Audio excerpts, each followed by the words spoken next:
Hey, this is Big Al, and I'm going to show you how to install Sam Broadcaster on your DJ PC. In this example, I'm going to use the version 3.43. However, this tutorial should translate just fine for newer versions.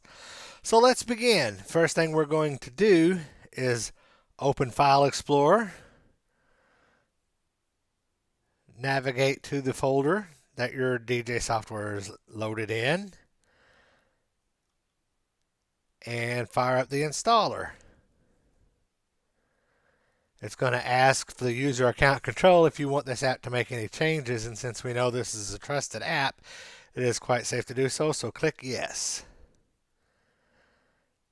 And then the next thing it's going to do is tell you that it needs to extract the files to do the installation, so click yes to continue. And now that we're done with that, we can click next to start the install wizard. We need to accept the license agreement. The default folder is fine, so go ahead and click next. Here we're going to select Firebird as the database system because it comes with Sam Broadcaster, so we don't have to install any extra software. Click next. We're going to change to the specify custom settings and choose embedded server because we don't need to install any extra software or have any passwords or any silliness like that. After you've selected that, click the next button. And as you can see, it is installing. Once installation is complete, it will ask for your registration key. You should have gotten that when you got your software.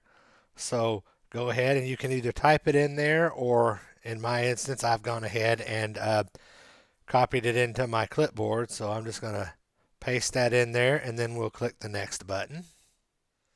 On this window, we don't need to view the SAM README file, and we do not want to visit the Audio Rim stream hosting page, so we'll uncheck that. Go ahead and leave Run SAM checked just so we can see what it looks like when it loads up, because there's a couple more things we got to do here.